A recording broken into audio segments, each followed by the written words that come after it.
L'islam n'est pas un jeu d'enfant. L'islam n'est pas un divertissement. L'islam n'est pas régi par les gens. Notre dîn a été élaboré par le savant des savants, celui qui connaît parfaitement les conséquences des actions, celui qui connaît totalement le contenu des poitrines, celui qui a une science illimitée, mêlée à une sagesse infinie et à une miséricorde absolue. Grâce à sa science et à tous ses attributs divins, Allah ne regrette jamais ce qu'il fait. Allah ne regrette jamais ce qu'il dit. Et il n'oublie jamais de mentionner une chose qu'il aurait dû dire. Il n'oublie rien. L'islam, cette religion divine, a été parachevée avec la révélation du Coran. L'islam est là depuis que les hommes sont sur terre. Allah a toujours répandu cette lumière que des hommes ont voulu éteindre. Allah a toujours préservé cette religion que des hommes ont voulu altérer. L'islam ne disparaîtra jamais parce que l'islam se veut divin. L'islam est un message qui éduque en profondeur. C'est une graine qui est plantée dans une terre fertile qui s'appelle la foi. Cette graine se transformera avec le temps en un arbre bien enraciné, un arbre gigantesque qui donne des fruits innombrables. Et l'islam a les moyens de faire pousser cet arbre dans les cœurs du monde entier. Parce que l'islam est universel. Il interpelle tout le monde, car il parle à la saine nature. Car il part de la saine nature. Il fait écho à ce que chacun a à l'intérieur de lui. L'islam est un cadeau divin pour l'humain. Car qui plus que Dieu connaît l'homme? Qui plus que Dieu aime l'homme? Allah nous a créés, nous a façonnés, nous a constitués harmonieusement. Notre corps, bien que limité, est parfait et on en découvre des merveilles de jour en jour. Et notre esprit, lui, a été conçu d'une manière inconcevable. C'est pour cela qu'Allah nous a dévoilé que très peu de connaissances au sujet de Ruh, au sujet de notre âme. Notre âme, notre esprit, ce qui fait de nous ce que nous sommes, dépasse l'entendement humain. Cette âme provient directement de la source divine. Elle n'a pas été créée à partir d'un élément extérieur. À la base, notre corps a été créé de terre. Puis quand il a été descendu sur terre, il a eu la capacité de se reproduire à partir du sperme, d'une eau vile. Mais l'âme, elle, n'est pas le résultat d'un processus technique, ne s'est pas développée à travers un procédé ou un mélange de différents composants. Notre âme dépasse tout cela. Notre âme est attachée à son Créateur sans aucun intermédiaire. Voilà pourquoi le message coranique est parlant. Voilà pourquoi il interpelle tout à chacun. Voilà pourquoi il a le pouvoir de changer le monde. Parce que c'est son objectif. Il est là pour réformer. Il appelle à révolutionner tout ce qui a été corrompu. En s'adressant à qui? À cette âme qui est à l'intérieur de ce corps. À cette âme pour qu'elle reprenne la possession de ce corps. Ce message réveille les âmes de leur sommeil, les rappelle à l'ordre, les sort de leur insouciance, de leur léthargie, grâce au rappel divin. C'est ça l'islam, c'est ça notre dîn. Il est en apparence simple, mais en réalité bien plus profond. Dans son livre, Allah éduque chacun à son niveau, tire chacun vers le haut. Il a donné des ordres, des obligations, des interdictions, qui sont des principes immuables. Ces ordres constituent des piquets qui sont plantés, chacun se reliant avec l'autre, le tout formant une barrière de sécurité. Si tu dépasses cette limite, tu vas te pervertir petit à petit, tu vas te faire du mal en pensant te faire du bien et tu vas corrompre les gens qui sont autour de toi. Et c'est ainsi que la société va être corrompue. L'islam ne veut élever aucune culture au-dessus d'une autre. L'islam ne veut élever aucune race au-dessus d'une autre. L'islam n'impose aucune chose qui est contre notre nature, aucune chose qui est illogique, bête et stupide. L'islam tel qu'il a été révélé à travers le Coran, tel qu'il a été pratiqué par notre prophète Mohammed alayhi salatu wassalam, est un message simple, accessible, sain, qui tire vers le haut et que n'importe quelle personne sur terre, qu'elle soit de n'importe quelle origine, n'importe quelle race, n'importe quelle culture, qu'elles vivent dans une société dite moderne ou dans un pays du tiers-monde sous-développé, qu'elles vivent en ville ou dans les montagnes, ce message aura le même effet sur elles et le même impact dans son petit monde. Si on étudie le Coran de manière honnête et détachée de tout ce qui a été ajouté, on ne peut que reconnaître que ce qui a été interdit forme une toute petite liste que chacun peut accepter, que chacun peut pratiquer facilement. L'islam n'interdit pas à toute l'humanité ce qu'une petite minorité de personnes risquent de faire. Tout ce qu'Allah subhanahu wa ta'ala a interdit sont des principes que le monde entier réprouve. On appelle ça en arabe al-munkar, ce qui est reconnu comme étant blâmable selon les principes universels. Et Allah ordonne al-ma'ruf, ce qui est connu comme étant bien selon les principes universels.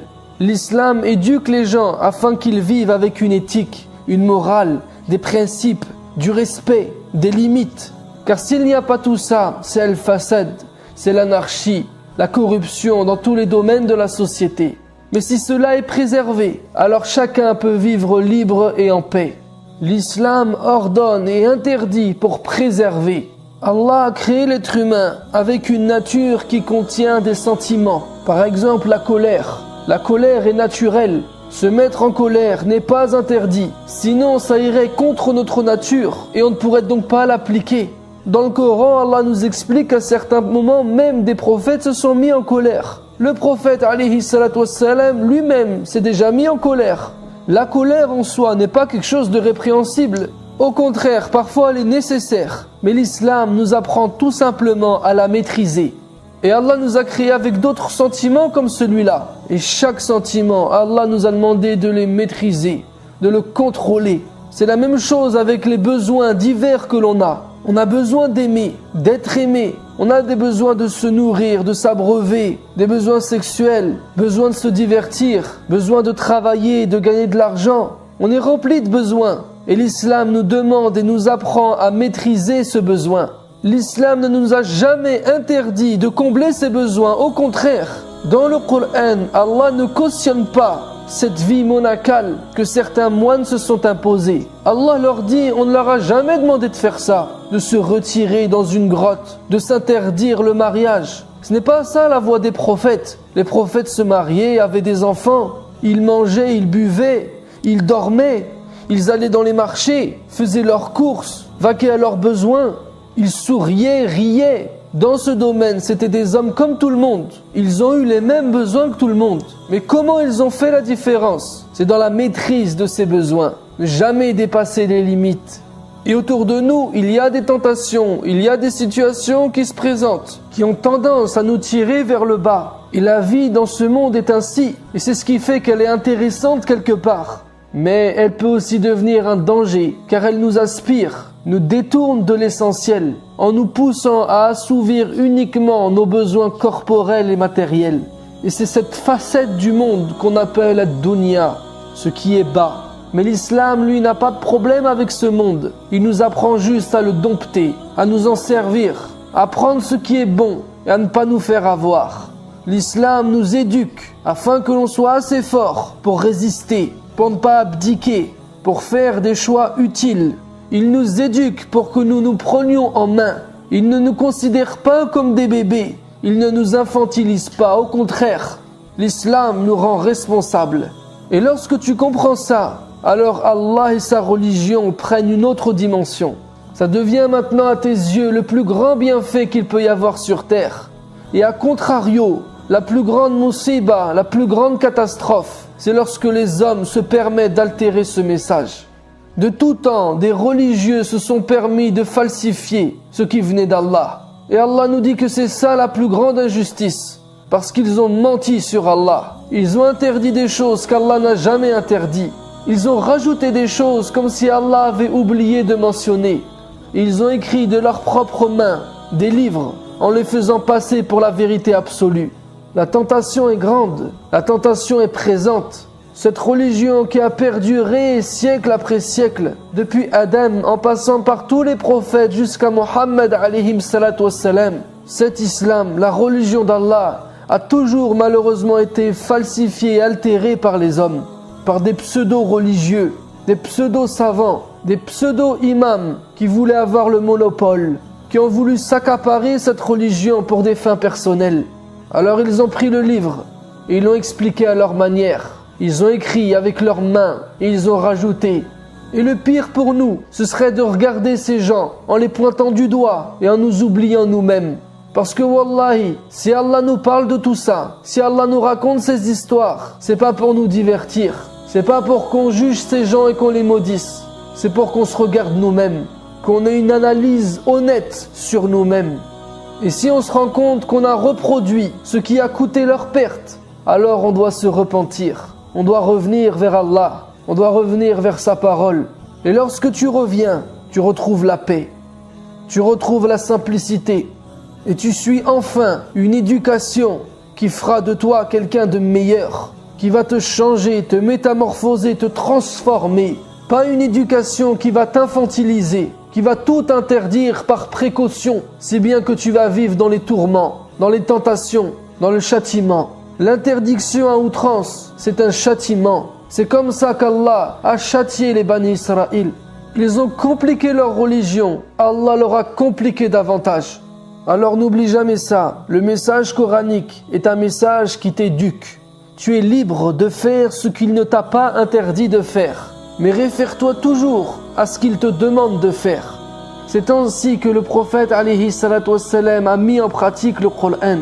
C'est comme ça qu'il l'a transmis. Wallahi, le prophète a été fidèle au message coranique, à l'esprit coranique. Et comme on n'a pas pu toucher au Coran qu'Allah a préservé, alors on s'en est pris à sa sunna et on a inventé beaucoup de choses à son sujet. Des choses que Wallahi n'a jamais dit, il n'a jamais fait. Et voilà comment on a altéré notre religion. Et voilà maintenant comment on se retrouve avec une religion dénaturée, qui infantilise et qui n'éduque plus, qui fatigue et qui ne produit plus, qui divise et qui n'unit plus. Allah interdit des principes. Et tout ce que le prophète a interdit, c'est la manifestation de ces principes dans la vie de tous les jours. Par exemple, Allah a interdit la fornication. Et il a dit « Wala taqrabu zina » ne vous approchez pas de la fornication. Alors le prophète, lui, a interdit al-khalwa. Il a interdit l'isolement. Qu'un homme s'isole avec une femme qui lui est permise pour le mariage.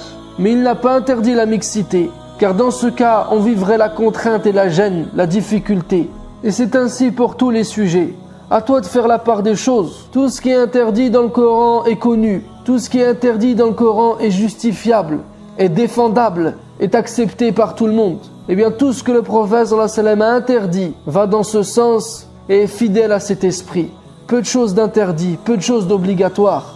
Le reste, ce n'est que de l'éducation pour que chacun puisse se maîtriser, se contrôler et devienne meilleur de jour en jour. C'est pour ça que j'ai pris cette phrase comme slogan depuis que j'ai commencé mes vidéos.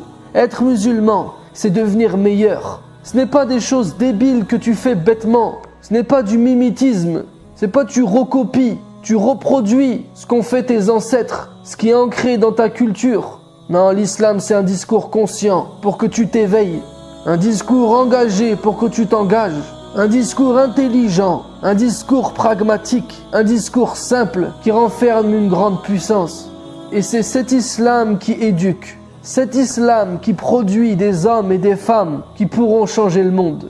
Mais ceux qui suivent la religion altérée par les hommes, wallah, ils ne pourront même pas changer leur petite personne. Et au nom de leur islam, ils vont pervertir les autres. Qu'Allah nous fasse comprendre, qu'il nous permette de suivre son éducation, afin de nous faire devenir meilleurs de jour en jour. Sur ce, je te dis à la prochaine vidéo, Inch'Allah.